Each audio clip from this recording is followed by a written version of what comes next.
Hello, so I'm hopping on today to talk about a topic that is discussed a lot lately. And I reckon the wrong thing is emphasized when it comes to talking about weight loss and fat loss phases, and whether you want to enter mini carts or just start a weight loss phase when it comes to talking about your starting point, especially because a lot of the time people go on talking about body fat percentages and stuff like that, and they're more focused on the body fat itself versus the muscle mass that they're holding. In the last few weeks, I've seen more skinny fat type of people than I have seen athletic type of people, training, what I'm trying to say, or worrying too much about the body fat percentage. And then when you come to talk to them and get to know what they're doing, they're cutting out bread and carbs and doing endless amounts of cardio and just training themselves to the ground and saying they train so hard, they eat so well, they eat all the veggies and all this clean stuff, and they don't eat all these, they list a whole list of carbs they don't eat, and then they're just doing cardio every single day, and on days they don't go to the gym, they're doing these long runs, and it's just what are you doing? What are you doing? But you can tell that the body composition, which is kind of what we all are aiming for, their body composition, their muscle to fat ratio, it's tipping in the wrong direction. What do you do? And most of the time, it's not even just the skinny fat people, just ordinary people wanting to lose weight. There's so little muscle mass and just a shit ton of the comparison, that balance thing. So if you are the former, the skinny fat, then you're gonna actually want to take yourself out of a dieting phase and focus on building muscle. And I will go into that later. And if you're the latter type, where you're holding too much body fat and not enough muscle, not really skinny fat, more like fat, no muscle type of thing, then focus first on finding out where you're at the moment, making sure that there is still stuff to take out of the basket, you're not already going balls to the wall, and then start initially losing the fat, the weight. And once you get to a good set point where your body is able to actually focus, insulin sensitive is what I'm trying to say in a less sciencey term, but your body's able to use carbs better and your body responds better. So once you're at that point, then you can start focusing on the muscle building again and then redo that cycle. The people that you see in the magazine that look athletic, they didn't just happen overnight. It takes all these years to get to where you are now. Now you need to be able to, I talked about this in my latest podcast if you want to go listen to it, but now you need to be able to put in the time, the years into getting yourself to a point that you can maintain and sustain. Because if you do that in 6 months, a year, you're probably not going to be able to sustain it the same way than if you do it gradually and just focus on what you can do each month to get closer to that end goal sort of thing. Because then as soon as you get to that end goal, it's going to be more maintainable and sustainable. For me, for example, I'm just going to use myself. I knew that it was going to not just be I just need to build muscle all the time or I just need to cut all the time. Right now, I'm just focusing on maintaining and building the strength, building the muscle. I haven't even entered a comp in over 2 years, and I'm not planning to until the end of next year. And that's putting me in a good position where I'll be able to maintain this, I haven't gone overly overweight, and I don't want to just because I powerlift, but I'm maintaining a physique that is one that I want, and that's what most people want to do. What one person wants isn't what another person wants, but maintaining it, you need to realize that there are different cycles of, I'm going to get to the point. So, I'm not a fan of intense amounts of cardio while you're starving yourself. And then if you want to chuck in fasted cardio, then I'm not a fan of you even more, so goodbye. Anyway, so if you do this whole, I'm just going to do all the exercise, all the running, run myself to the ground, train my ass off, eat as clean as I can, cut out all the shit, eat pretty much rabbit food while you're doing all the exercise and all the cardio, pretty much not even having time to rest because you live an active lifestyle, then you are digging yourself a hole that's going to be incredibly hard to dig yourself out of. And if body composition, the whole fat to mass muscle ratio, and you want to look like that athletic person in the magazine is your main goal, then your muscle, your metabolic engine, needs to be your main priority. See, if the scale weight is your biggest issue, and if that's what you're focusing on, then it's just going to cause an even bigger issue, and an even bigger issue is like a domino effect, because you're just going to keep tricking yourself or convincing yourself that you need to do even more, eat even less, until you're just, your body is a surviving machine. It likes to adapt. It does all it can. It does all it can to be more efficient in its processes. Like, I remember when I was comp prepping, I read somewhere that your body is actually able to extract calories from artificial sweeteners and fibers and things that usually are hard to extract calories from much better when you are metabolically efficient. And you don't want to be metabolically efficient. Just like when you're training, you want to adapt. So you want to do the same things over and over again and just increase the intensity. When you do cardio, you don't want to adapt.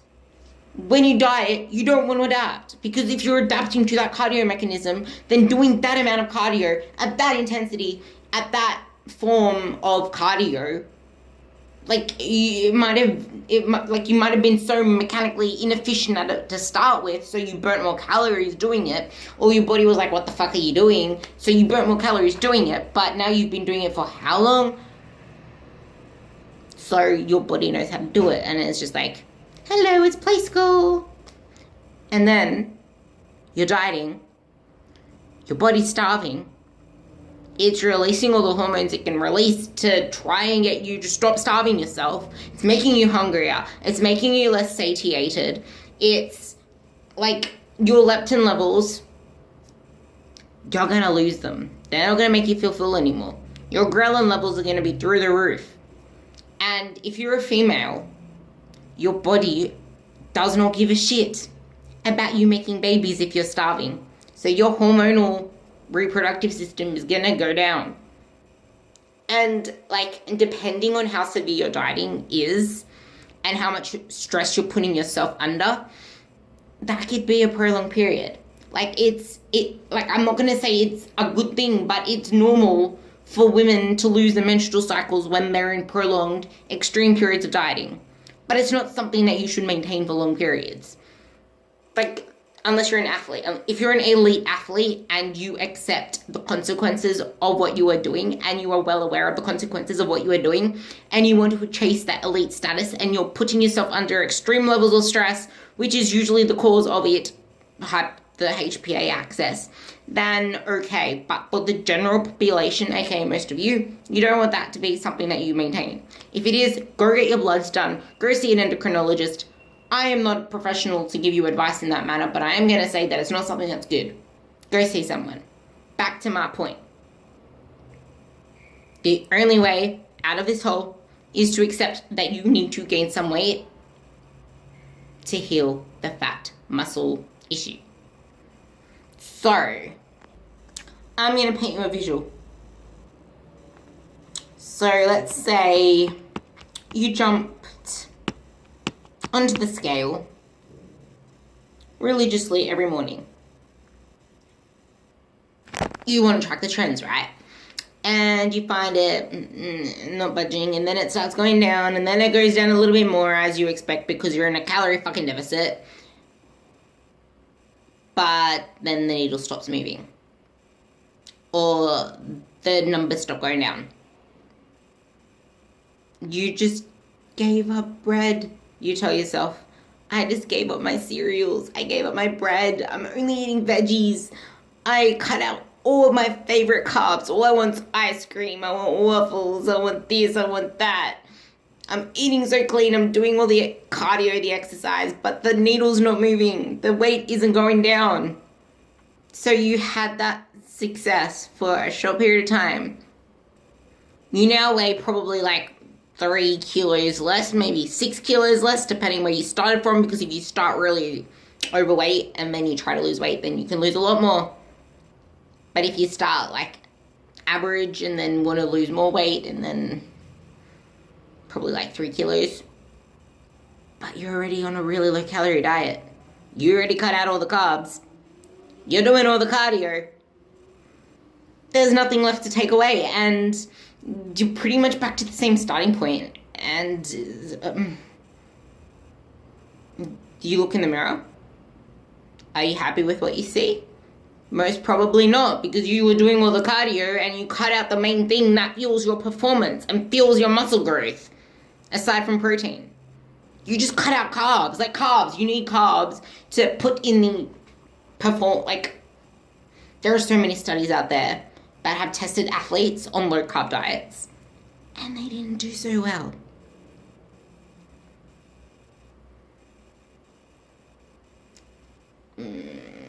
What does that tell you? Like, you need to be able to put your focus into building that muscle, into the gym, because by losing weight, and I'm saying weight, I'm not saying fat, because it is weight that you've just lost on the scale, because that's all it tests. But by losing that weight, it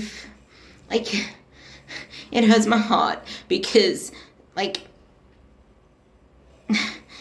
too many people are focused on the freaking scale weight or on, body fat as opposed to performance and muscle. You don't want to look like some marshmallow, that thing wobbling around.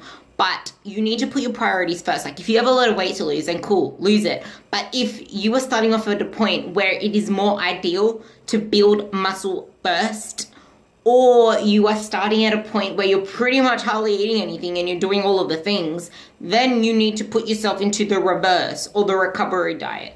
You need to take yourself out and allow yourself to gain some weight, because when you look in the mirror, you still are looking at the same you, just the smaller version of you. Literally, you're just the smaller version of the same looking you. You have not affected your fat greatly whatsoever, or your muscle.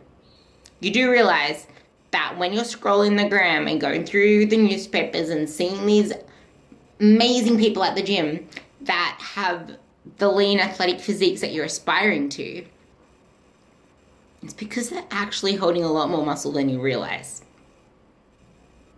And okay, they're holding a lot more muscle at a lower body fat percentage, but like I said, did they get there overnight? No, they really didn't.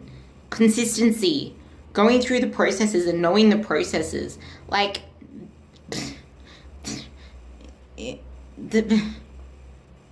didn't get there overnight. That's the thing that triggers me the most, because people expect results in a week, and even if they get coaches and stuff, they're like, why isn't this working? This isn't working for me. I give up. I quit.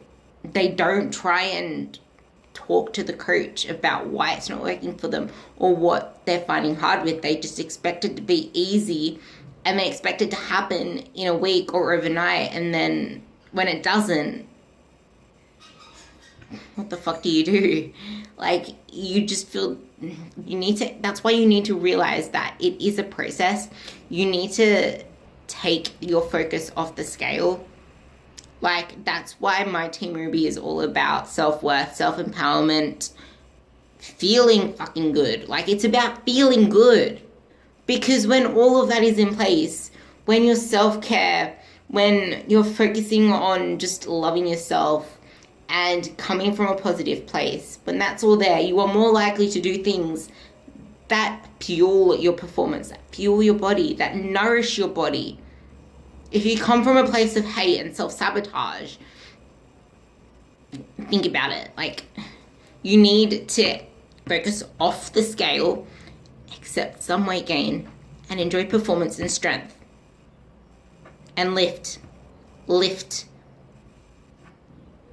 And then you can go through the leaning out stages when you're ready.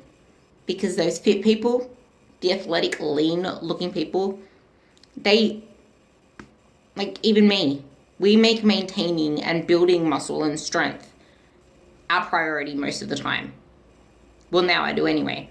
When I first started out, I was really just putting myself through the phases of lots and lots of comps, like experiments, ego, but like I would still, like that's what I'm doing right now, but it's not really focused on having such a low body fat percentage to a point where it's a detriment to the long game.